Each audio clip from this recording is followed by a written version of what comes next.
altså, jeg ved ikke om I kan huske os fra sidste gang, men det var så også der sportsdrengene jo. Og vi hed også noget andet sidst. Men det er på grund af, at vi kom ind i sådan en sportsklub, hvor man ligesom, der var ligesom nødt til at hedde noget andet.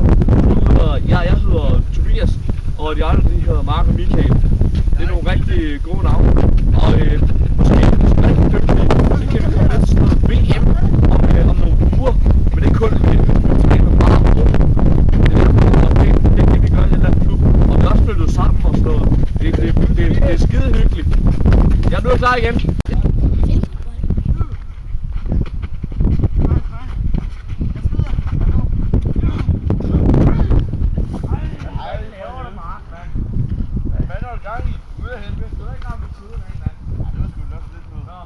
Så har vi lige en slapper imens.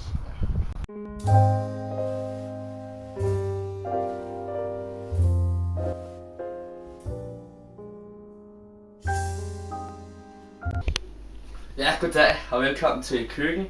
Nu er vi tilbage til en ny sæson af Køkken. Og i dag der skal vi lave en leverpostejmad.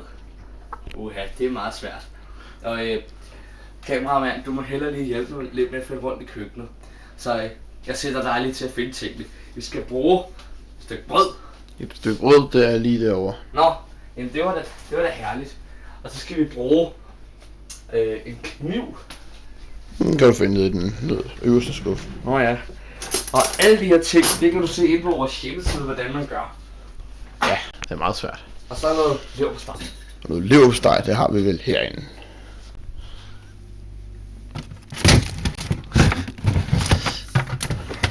Leverpostej. Jo, lige her. Ja. Værsgo. Tak. Leverpostej. Så gør vi sådan her. Kom herover. Eller hvad jeg kan se. Putter man leverpostej her. Og så putter man. Så tager man sådan en brød der. Vi tager ikke så meget, vel?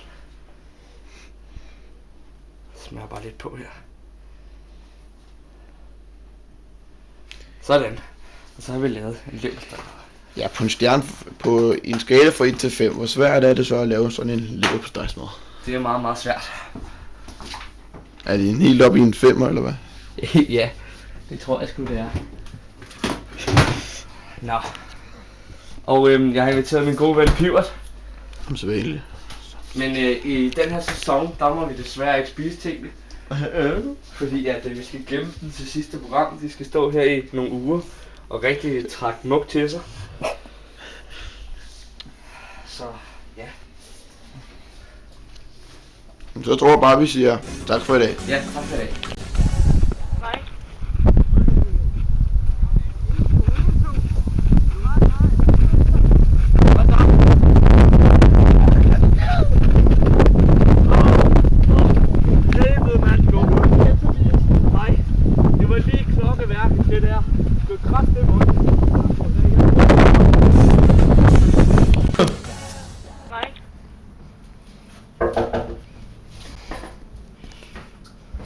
Goddag. Velkommen til min restaurant.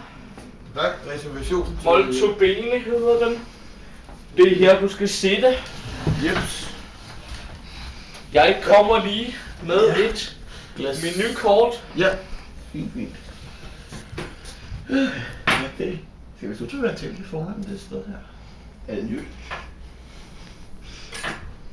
Nå, ja. Menukort. Her er der et menukort. Jeg tror godt, jeg kunne tænke mig en kop kaffe. En kop kaffe, ja. Ja. Det får du. En kop kaffe. Det tager lige.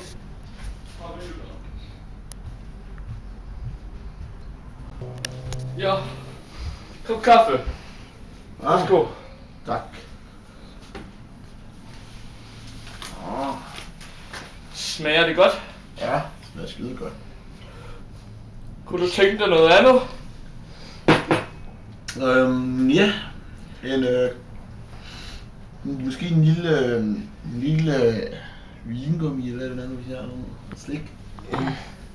Jeg går lige ud og se, om vi har det. Fint. Kæft, det er lækkert, mand. Der er desværre udsolgt Ej, noget lort. Ja. Hvor skulle du noget? Dårligt restaurant, og ikke engang vingummi, mand. Ej, der skulle noget lort, synes jeg godt nok. Altså.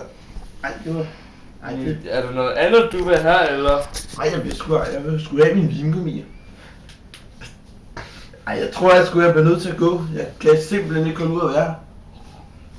Ja, men så... Dårligste restaurant nogensinde. Ja, men det siger jeg ude i køkkenet. Så er dine penge. Mange tak. Der mangler en krone.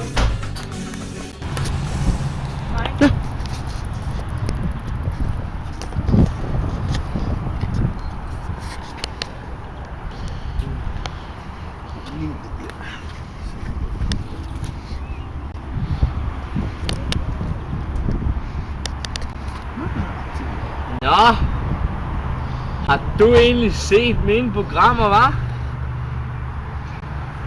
Har du prøvet at være inde på min hjemmeside og prøvet at se nogle af opskrifterne? Har du så prøvet at lave nogle af tingene? Nogle af retterne? Det er bare svært, ikke også?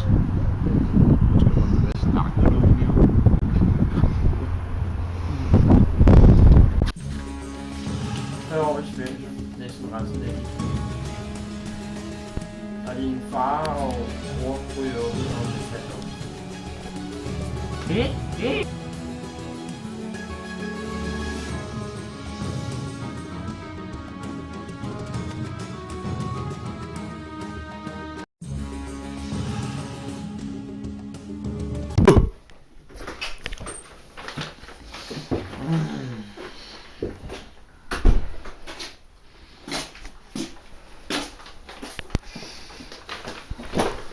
Nå, goddag. Hvad hedder du så? Jeg har fortalt så meget af. Jeg hedder sgu Bent. Og kæft, Ben! Nå, slap nu af, ikke? Nå, men jeg var så i zoologisk have der. Og så gik jeg over til elefanterne. Hvad lavede du derovre? Jeg gik ind til dem. Jeg hoppede lige over hegnet. Så var jeg dem. Og så hoppede jeg frem og tilbage på den ene elefant efter den anden. Hold kæft, det var sjovt. Var der slet ikke nogen, der opdagede det? Jo, der kom en mand. Det var dyrepasseren. Og så sagde han til mig, hop nu derfra, du har ikke noget at lave deroppe. Og så sagde han til mig, at så blev jeg smidt ud, og så sagde han til mig, at jeg ikke var velkommen der længere. Og så havde jeg bare sådan, okay, herregud, jeg har bare hoppet rundt på nogle elefanter, altså. Men det var sgu sjovt. Sgu ærgerligt, jeg ikke må komme der længere. Nå, er vi færdige for i dag? Næ. Skal jeg slet ikke i fængsel eller noget? Du slipper denne gang. Men næste gang, at du kommer herind igen, så ryger du altså i fængsel.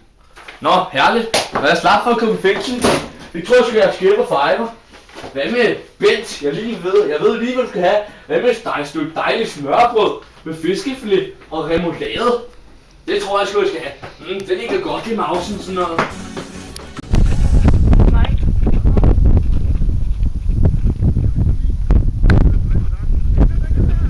Jeg er ved at være klar igen hernede.